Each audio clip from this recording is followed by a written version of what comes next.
What is up, guys? Rick Kackis here. Thank you so much for stopping by, and today I wanted to talk about Armor 2.0. Now that we've had the official live stream completely revealing how Armor 2.0 works and giving us a bunch of specific examples of new mods, energy costs, etc., and since that stream, we've had Bungie developers step in and give us specifics and explain FAQs and stuff like that, we know a lot about exactly how Armor 2.0 works. So it's a great time to compare Armor 2.0 with the current armor system in Destiny 2. What makes Armor 2.0 better? What makes it worse in some aspects? How long should you be using your current armor before you switch to Armor 2.0? Or, in some cases, should you even switch at all? That's what we're going to be discussing in today's video, and so, let's get started. Alright, now let's start with the armor we have right now. This Titan Scatterhorn helmet is incredibly average. It can't even spawn with enhanced perks. But again, this represents the majority of the legendary armor you're going to get. So firstly, we've got the choice between more resilience or recovery. Then we've got some perks that get super energy back for grenade kills or melee kills. You can pick one of them.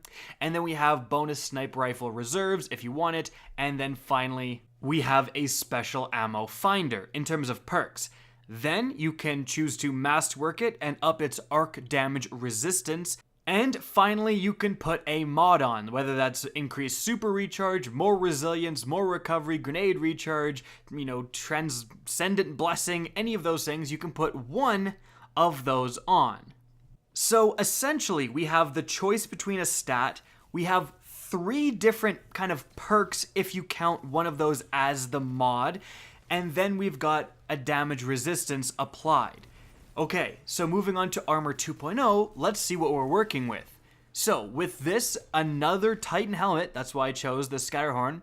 First off, you can't choose between 2 different stats. Instead, you get a set kind of random roll of a lot more stats, with mobility, resilience, and recovery all being present in different values, and then also discipline, intellect, and strength. So there's more stats that affect your build, but you don't have the choice to specialize in one of them. That's kind of a trade-off. I think the advantage is Armor 2.0 in terms of stats. There's just more factors of your build represented with each piece of your armor. Then we have 3 empty mod sockets. Firstly, we have a universal mod socket. That's where you're going to find things like void damage resistance, because this is a void energy helmet. And we've got major and minor resist here as well. This is where we find increases to stats, so increasing your intellect to recharge your super more often. That's where you'd apply that and all of that stuff. This is generally going to be the same pool on every single piece of armor. Then we've got 2 different mod sockets, and these have different mod pools. They share the same pool, and that same pool is derivative of the piece of armor you're using. So this is a mod pool for specifically the helmet. If you're on the gauntlets, if you're on the legs, you'll have different mod pools to choose from for these final 2 mod sockets. And we see some of the different options that we can choose here. Enhanced sniper rifle targeting. In fact, all the targeting perks are here. Then we have a bunch of different ammo finder perks for grenade launchers, hand cannons, etc., making them drop more often. And that's pretty much it, aside from the fact that we're able to choose enhanced versions of all of these different mods. So unlike the Scatterhorn, which didn't even spawn with enhanced perks, with Armor 2.0, it seems like any set can be equipped with enhanced mods. You just have to go and get that enhanced mod out in the world and then apply it to whatever you want. Now, notably, there's something missing, and that is the damage resistance you get for masterworking it. Here, when you fully masterwork a Armor 2.0 piece of armor, you're going to get +2 to all of your different stats. While you're masterworking a piece of armor right now, you get that damage resistance. If you want to put on an elemental damage resistance to an Armor 2.0 piece of armor, then that means you're giving up the opportunity to put on something like increased grenade recharge. But with armor right now, you can have both arc resistance and more super recharge or more grenade recharge. But the downside for the current armor is that you're missing out on a lot more stats, obviously, that are present in Armor 2.0. So there's actually kind of a trade-off there. Another trade-off that's actually pretty evident is that we had Special Ammo Finder on the Scatterhorn, yet we have all these different ammo finders on the Armor 2.0 version. So if you want Sniper Rifle Finder, you have to put that on, and that means you're not going to get ammo for, let's say, a shotgun. Whereas Special Ammo Finder is a lot more general. Now, does Special Ammo Finder drop ammo less often than the specific finders? That's a really good question. But if it doesn't, it actually makes Special Ammo Finder and Heavy Ammo Finder on the current armor sets vastly superior than the specific ammo finders on the other armor sets. Especially because, if you look, the Sniper Rifle Ammo Finder needs Void Energy. So if this was an Arc Helmet, you wouldn't be able to put that on. Now, Bungie has said that some of those perks are getting general versions. The example they used specifically was the loaders. So, Hand Cannon Reloader is Void. But if you don't have a Void piece of armor, you can still put on Small Arms Reloader, and it's going to affect hand cannons. However, it's going to cost more energy. However, as I said earlier, the Scatterhorn Helm doesn't actually represent all legendary armor in the game right now. We then have kind of the better versions of the legendary armor, and that's armor that can spawn with enhanced perks. And also, like when we look at this Solstice Helm, armor that has additional mod slots. As you can see, I get the same amount of perks that I have with a normal legendary, but I can put on a Leviathan, or in this case, Crown is going to be the more relevant one, specific mod that's going to help me in that encounter, and put on a normal mod. Now here's the million-dollar question. Will Armor 2.0 Raid Armor also share this additional mod slot, allowing you to put on a raid-specific mod? If it can, that's fantastic, and it much better competes with this Solstice Helm and with this COS helmet. But if it doesn't, if all Armor 2.0 just has these 3 mod slots, well then you're actually kind of at a significant disadvantage. You're basically getting 1 less perk for using Armor 2.0.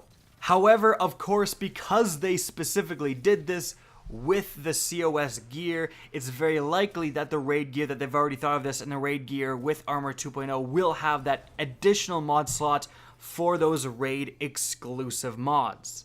However, we've glossed over enhanced perks so far, but we need to talk about them, and that's because you actually can get some significant advantages for not switching to Armor 2.0 with Shadowkeep. And here's what I mean. Let's take a look at, continuing with the theme of Titan helmets, the One-Eyed Mask. Yes, I picked up the one from Xur that was absolutely absurd. Now this comes with enhanced hand cannon targeting, so an enhanced perk. Now it also comes with Special Ammo Finder, and I've slotted a super mod into it because it's just kind of the person I am. A terrible person. Anyways, the point is, a super mod, an intellect mod as it's called with Armor 2.0, costs 5 energy with this new system. Enhanced hand cannon targeting costs 6. So that means with the new armor system, even if you have fully masterworked a piece of armor, you cannot be running an intellect mod and enhanced hand cannon targeting on the same armor piece. That's kind of crazy. And again, that gives the advantage pretty squarely to the current armor set, because not only can I run those two together and I'm getting both of those two things together with this One-Eyed Mask, but I also have Special Ammo Finder thrown in on top of that. Not to mention, if this was a normal legendary and not an exotic, I would have a resist I could put on as well for the element I was masterworking it in. The only advantage an Armor 2.0 piece would have over all this would be those stats. And are those significant enough to make up for that disparity in perks? I really don't know. So I'm gonna say that if you are going into Shadowkeep and you have a good rolled armor piece with, especially with enhanced perks, don't delete it. Don't switch it out for Armor 2.0 right away, because your perks are actually better than what an Armor 2.0 piece can actually achieve. However, Armor 2.0 is not necessarily purely worse than this armor. One of the biggest advantages of switching to Armor 2.0 is that the mods in that new system do not consume upon use. The problem is that even though an individual piece of current god-rolled armor could arguably be better than a piece of 2.0 armor, once you have all 2.0 armor, the builds that you can put together are significantly better than the builds you can potentially put together in this current armor set. And I would point to those raid exclusive perks. They're one and done use. If I want to put one on for certain things like taken armaments, well, that's kind of it, right? And so if I'm playing a non-taken activity, I need to switch off my armor piece entirely or delete that armor piece and put that mod on a new armor piece. That's pretty ridiculous. With this new Armor 2.0 system, if I'm doing a taken activity, I can put on all of my taken perks at once, and then I switch activities, I take them all off and put on completely new perks. If I'm playing the Crucible and I want to do a grenades focused build, I can put on all discipline mods, literally one in every single armor piece.